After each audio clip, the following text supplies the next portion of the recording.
Hello student, welcome back to my channel learn with Nitika. आज हम फिर से डिस्कस कर रहे हैं एनिमेलिया किंगडम के फाइलम्स। कल हमने डिस्कस किया था पोरीफेरा को। As a name suggest, Porifera means pores जिनकी बॉडी में है वो पोरीफेरा हैं। उनके कुछ कैरेक्टरिस्टिक्स हमने आप लोगों के साथ शेयर किए थे। नाउ आज हम बात करते हैं सीलेंट्रेटा की, और सीलेंट्रेटा को नीडेरिया भी कहते हैं। नीडेरिया क्यों कहते हैं? क्योंकि नीड का मतलब यहाँ पर जो होता है KNID, नीड का मतलब होता है नेटल और स्टिंगिंग सेल्स, यानी कि इनमें सेल्फ डिफेंस मैकेनिज्म के लिए स्टिंगिंग सेल्स पाई जाती हैं। ओके, ये स्टिंगिंग सेल्स उनको डिफेंस प्रोवाइड करती हैं। लेकिन आपके सिलेबस में यानी कि NCERT 9th की बुक में जो दिया गया है, पहले हम उसे पढ़ते हैं, उसके बाद हम 11th लेवल की NCERT कवर करेंगे। तो these animals living in water, पानी में रहते हैं, और बॉडी डिज़ाइन डिफ्रेंशिएशन शो करते हैं। मोर बॉडी डिज़ाइन डिफ्रेंशिएशन, यानी कि इनमें पॉलीमॉर्फिज्म भी पाया जाता है, जिसके बारे में हम अभी बात करने वाले हैं।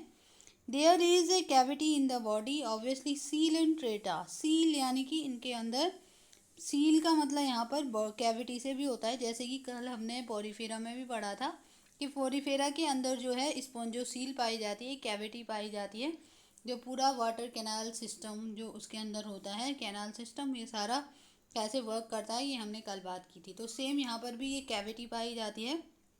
इनकी बॉडी है जो 2 लेयर ऑफ सेल्स की बनी हुई होती है।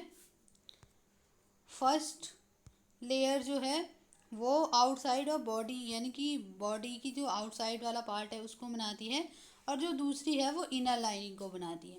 कुछ स्पीसीज यहाँ पर कॉलोनी बनाकर भी रहती हैं, जिनको हम कोरल्स कहते हैं। ठीक है, कोरल रीफ के बारे में अक्सर आपने पढ़ा होगा। अगर आप GK GS वगैरह पढ़ते हैं तो आपने ग्रेट बैरियर ऑफ रीफ के बारे में पढ़ा होगा, ऑस्ट्रेलिया के किनारे जो है। ठीक है, तो ये आपने पढ़ा होगा। तो वो सारे कोरल्स जो हैं वो सीलेंट्रेटा के अंदर आते हैं, नीड एरिया के अंदर आते हैं। ओके, और इसमें अदर एग्जांपल जो सबसे कॉमनली यूज़ होता है वो होता है हाइड्रा। आपने अक्सर देखा होगा कि बडिंग इन हाइड्रा, ये सारी चीज़ें हम रिप्रोडक्शन वाले चैप्टर में भी पढ़ते हैं। तो ये है हाइड्रा जो कि सीलेंट्रेटा के अंदर आता है। जेलीफिश हो गया, सी एनिमोन्स हो गए, ये सारे एग्जांपल हैं सीलेंट्रेटा के NCERT में जो दिए गए हैं। ये देखिए, ये जो स्टिंगिंग सेल्स हैं इन्हीं को नीड कहा जाता है, इसीलिए इसका नाम नीड एरिया है। टेंटिकल्स यहाँ पर हैं, और टेंटिकल्स हैं, और एपिडर्मिस है, मीजोग्लिया है। अब यहाँ पे मीजोग्लिया है, गैस्ट्रोडर्मिस है, गैस्ट्रोवस्कुलर कैविटी वगैरह है। ठीक है, देखो अब इस मीजोग्लिया को आप याद रखो, क्योंकि ये अभी आने वाले हैं, हमारे पास आने वाले हैं बॉडी ऑर्गेनाइजेशन वाले चैप्टर में, मतलब टॉपिक में, कि जब हम इसकी बॉडी ऑर्गेनाइजेशन की बात करेंगे तो सीलेंट्रेटा जो होता है वो होता है डिप्लोब्लास्टिक। डिप्लोब्लास्टिक का मतलब होता है, डिप्लोब्लास्टिक का मतलब यहाँ पे होता है कि 2 लेयर हैं। लेकिन आप कहोगे कि नहीं, 2 लेयर कहाँ है, यहाँ पे तो मीजोग्लिया भी है। लेकिन मीजोग्लिया जो होते हैं वो पैसेज ऑफ सेल्स होता है। ठीक है, मीजोग्लिया एंड मीजो डर्म जो है, दोनों में डिफरेंस है। ओके, तो मीजोग्लिया जो होता है एक पैचेज जैसे बने हुए होते हैं सेल के। ये हम जब आपको आगे और फर्दर जब हम बताएंगे 11th लेवल की जो NCERT है उसमें, तो वहाँ पे समझाएंगे। लेकिन यहाँ पे आपके कन्फ्यूजन को दूर करने के लिए कि सीलेंट्रेटा भी पोरीफेरा की तरह डिप्लोब्लास्टिक ही है, लेकिन जो है यहाँ पर मीजोग्लिया भी पाया जाता है, मीजोग्लिया। ओके, वहाँ पर केवल एक्टोडर्म और एंडोडर्म था, यहाँ पर मीजोग्लिया, एक्टोडर्म, एंडोडर्म सब पाया जाता है। ओके, लेकिन ये डिप्लोब्लास्ट ही है। ओके, तो हम सीलेंट्रेटा की ये वाली बात हम कर चुके हैं, NCERT 9th वाली। तो आज हम बात करने वाले हैं 11th लेवल वाला। ठीक है, कुछ नोट्स मेरे पे यहाँ पर जो है कुछ बुक्स जो मैंने बुक से हाईलाइट किए हैं वो मैं आपके साथ शेयर कर देती हूँ। फाइलम सीलेंट्रेटा में लगभग 9000 स्पीसीज हैं जो कि नीडेरियन के अंदर हैं, और इनका नाम नीडेरिया ही इसलिए पड़ा है क्योंकि नीड मतलब स्टिंगिंग सेल्स। ओके, जो कि नीडोब्लास्ट इनके एक्टोडर्म पर प्रेजेंट होते हैं, टेंटिकल्स पे प्रेजेंट होते हैं। मैंने अभी आपको टेंटिकल्स दिखाए थे। ठीक है, तो उन्हीं पर कुछ सेल्स होती हैं जिनको हम स्टिंगिंग सेल्स या नीडोब्लास्ट भी कहते हैं। ये आपको याद रखना है कि नीडोब्लास्ट जो है वो किस फाइलम का कैरेक्टरिस्टिक है, तो यह है सीलेंट्रेटा का। ओके, हैबिट अभी हमने बताया वाटर में ही रहते हैं कि मैराइन फॉर्म्स हैं, कुछ फ्रेश वाटर भी हैं जैसे हाइड्रा वगैरह, और कुछ सीडेंट्री होती हैं, कुछ फ्री स्विमिंग होती है। मैंने कहा था इसमें पॉलीमॉर्फिज्म पाया जाता है, ठीक है। सीडेंट्री का मतलब फिक्स्ड। ओके, बॉडी ऑर्गेनाइजेशन जैसे कि अभी मैंने कहा था टिश्यू ग्रेड इसमें ऑर्गेनाइजेशन है, just unlike to Porifera. Porifera जो है सेलुलर ग्रेड पे चल रहा था, लेकिन अब जो है थोड़ा सा एडवांसमेंट हो गई है सीलेंट्रेटा की पोरीफेरा के ऊपर। ओके, पोरीफेरा से एक कदम आगे बढ़ चुका है सीलेंट्रेटा, और यहाँ पर टिश्यू ग्रेड ऑर्गेनाइजेशन पाया जाता है। Okay, the layer of body wall contain several type of cell such as interstitial cell, sensory cell, nerve cell, epitheliomuscular cell, stinging cell, nidoblast वगैरह वगैरह, ठीक है। तो जो है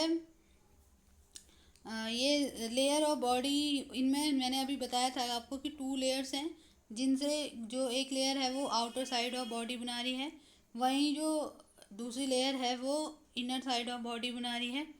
तो कुछ सेल्स के टाइप इसमें दिए गए हैं, जैसे इंटरस्टिशियल सेल हो गई, ये रिप्रोडक्टिव सेल्स होती हैं, सेंसरी सेल्स हो गई, नर्व सेल्स हो गई, इपिथेलियोमस्कुलर सेल हो गई, स्टिंगिंग सेल्स हो गई, ये सारी इसमें पाई जाती है। सीलेंट्रिक कैविटी भी इसमें पाई जा रही है, गैस्ट्रोवेस्कुलर कैविटी। ओके, जो कि एक एंड से ब्लाइंड होती है यानी बंद होती है, और दूसरे एंड से खुलती है। तो जिस एंड से खुलती है उसको माउथ या हाइपोस्टोम कहते हैं। यही माउथ जो है इंजेक्शन और एजेशन दोनों के लिए यूज़ होती है, मतलब वेस्ट प्रोडक्ट को आउट करने में भी यूज़ होती है और फूड को लेने में भी यूज़ होती है। नेक्स्ट है टेंटेकल्स, तो इसके बारे में हम अभी बता चुके हैं। अटैचमेंट के लिए है, डिफेंस के लिए है, और ऑफेंस के लिए। स्केलेटन जो है कैलकेरियस जो स्केलेटन इसका पाया जाता है। अभी हमने कोरल का एग्जांपल आपको इसमें दिया था, तो कोरल बहुत हार्ड होते हैं, वो बने हुए होते हैं, उनका जो एक्जोस्केलेटन होता है वो कैल्शियम कार्बोनेट का बना हुआ होता है। ओके, डाइजेशन की हमने बात कर ली है, इंट्रासेलुलर एक्स्ट्रासेलुलर, और जो माउथ है, ठीक है, उसी के थ्रू ये सारी चीज़ें हो रही हैं। नेक्स्ट हम बात करते हैं रेस्पिरेशन और एक्सक्रीशन की। तो एक्सचेंजर ऑफ जो गैस है वो डायरेक्ट जो है कांटेक्ट ऑफ वाटर से इनका एक्सक्रीशन भी हो जा रहा है और रेस्पिरेशन भी हो जा रहा है। सेंसेशन के लिए स्टैटोसिस्ट हैं, और ये चीज़ आपको याद रखनी है कि स्टैटोसिस्ट किस में पाया जाता है। ये पाया जाता है सीलेंट्रेटा के ऑर्गेनिज्म में। और स्टैटोसिस्ट जो है सेंसरी सेल्स इसमें पाई जा रही है, जो कि बैलेंसिंग के लिए है, और ओसेली जो है वो फोटोसेंसिटिविटी के लिए है। अब देखो एक और एडवांसमेंट क्या है कि एडवांसमेंट पोरीफेरा के ऊपर, पोरीफेरा में नर्वस सिस्टम नहीं है, ठीक है, नर्वस सिस्टम नहीं है, जबकि सीलेंट्रेटा में नर्वस सिस्टम आ चुका है, और इसमें यूनिपोलर न्यूरॉन्स पाए जा रहे हैं जो कि लूजली अरेंज हैं in the form of net. Okay, यहाँ पर पॉलीमॉर्फिज्म आ रहा है, एक होता है पॉलीफॉर्म, एक होती है मेडुसा। पॉलिप जो है वो कप शेप्ड फॉर्म है, वहीं मेडुसा जो है वो एम्ब्रेला शेप्ड फॉर्म है। पॉलिप सेसाइल है, सेसाइल यानी कि एक ही जगह पर रहता है, नॉन मोटाइल। वहीं जो मेडुसा है वो फ्री स्विमिंग जूऑइड है, ठीक है, जैसे कि ऑरेलिया जेलीफिश। वहीं जो सेसाइल है वो है हाइड्रा एडम्सिया, ठीक है। मेडुसी जो फॉर्म है वो पॉलिप फॉर्म भी फॉर्म कर सकती है आफ्टर सेक्सुअल रिप्रोडक्शन, जबकि पॉलिप्स जो हैं वो मेडुसी वेजिटेटिव बडिंग के थ्रू भी बना सकते हैं, ठीक है। बोलने का मतलब ये है कि मेडुसा में अगर सेक्सुअल रिप्रोडक्शन होता है तो पॉलीफॉर्म बन सकती है, वहीं जो पॉलिप्स है वो वेजिटेटिव बडिंग से ही मेडुसी फॉर्म को फॉर्म कर सकता है। इसी को हम पॉलीमॉर्फिज्म कहते हैं, और ये किस लिए हेल्पफुल है, division of labour. Okay, next हम बात करते हैं रिप्रोडक्शन की। तो जब अभी बात हो ही चुकी है, सेक्सुअल और एसेक्सुअल दोनों मोड में यहाँ पे रिप्रोडक्शन हो सकता है, ठीक है। पॉलिप जो है वो usually reproduce asexually by budding, polyp जो हैं वो एसेक्सुअली बन सकते हैं। वही जो मेडुसा बियर गोनेड्स और sex organ reproduce sexually to form all, जो मेडुसे हैं वो गोनेड्स, उन पर गोनेड्स होते हैं, इनकी सेक्स ऑर्गन्स होते हैं, और ये रिप्रोड्यूस हो जाते हैं सेक्सुअली टू फॉर्म पॉलिप्स, ठीक है, पॉलिप बनाते हैं सेक्सुअल रिप्रोडक्शन के बाद। फर्टिलाइजेशन एक्सटर्नल और इंटरनल दोनों तरीके का हो सकता है, और इसमें पाया जाता है अल्टरनेशन ऑफ जनरेशन, जिसको हम कहते हैं मेटाजेनेसिस। तो अल्टरनेशन ऑफ जनरेशन में क्या होता है, cnidarians complete their life cycle through 2 phases, 2 phase में ये अपनी लाइफ साइकिल को करते हैं। और ए सेक्सुअली रिप्रोड्यूसिंग पॉलीफेज, एक तो जो ए सेक्सुअल रिप्रोडक्शन कर रहा है, रिप्रोडक्शन से बन रहा है, वो है पॉलीफेज। दूसरी है सेक्सुअल रिप्रोडक्शन से बनने वाली मेडुसीफेज। ओके, दो cnidarians which exist in both form exhibit alternation of generation.